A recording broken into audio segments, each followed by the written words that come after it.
professional woman to be heiress to a cattle ranch had stoked Kate's imagination. She responded partly out of curiosity, but also out of desperation. She needed work, but more than that, she wanted the respectability that came with owning land.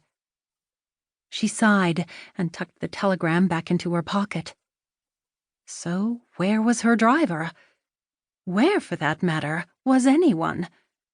The town, if indeed it was a town, showed no sign of life. She couldn't even make out a horse or carriage. Had someone played a trick on her? Was this, in actuality, a ghost town? Shuddering, she shook away the thought, but riding herd on her imagination was not so easy. What if she had to spend the night stranded in this deserted place, or was attacked by Indians, bandits, or a pack of hungry, snarling wolves? She groaned. Her vivid imagination never failed to make a bad situation worse. It was a rider's curse, and the only solution was a course of action that would keep her mind from going off on one of its flights of fancy.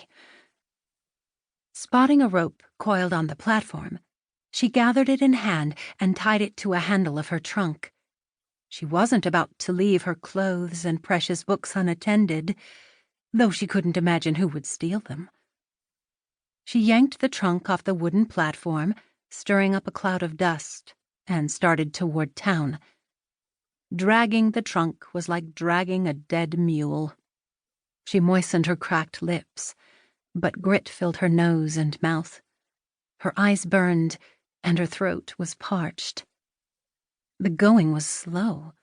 At that rate, she would be lucky to reach town before dusk. She stopped from time to time to catch her breath, but the closer she got to Cactus Patch, the harder it was to control her overactive mind. It wasn't much of a town. Indeed, by Boston's standard, it was little more than a whistle stop. Adobe false front buildings lined the narrow dirt road, with only a narrow wooden boardwalk separating the two. The sun directly overhead failed to cast so much as a shadow, let alone a spot of shade. She passed several buildings, the scraping sound of her trunk breaking the silence. According to the handwritten signs in the windows, all businesses were closed, even the barber shop, gunsmith, and Cactus Patch gazettes. A breeze had picked up, and a tumbleweed rolled down the middle of the street. The wind felt like a gush of a hot furnace, bringing no relief. A loose shutter on a 2-story building banged like a slow-beating drum. A saloon's bat-wing doors moved and squeaked.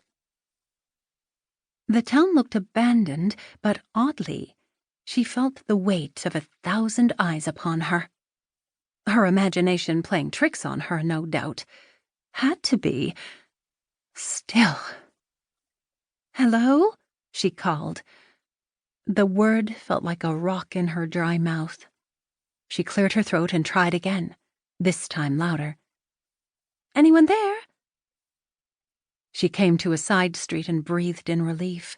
Horses were tied to wooden rails, their tails swishing back and forth like pendulums measuring the passing of time.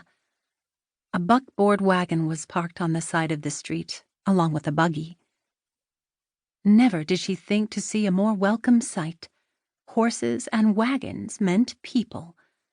This apparently was the heart of town. It had a bank, a hotel, a sign that read Marshall. But all appeared to be deserted. At the far end of the street stood a windmill and water tank. Anticipating the feel of cool water in her dry mouth, she quickened her step. "Hello?" she called again, but her call was met with silence. She narrowed her gaze to the doors of the Blue Rooster Saloon. Where was everyone? Had she miscounted the days? Was this in reality the Sabbath instead of Tuesday like she supposed? Shh. Bessie Adams hunkered behind a pickle barrel in Green's general merchandise store.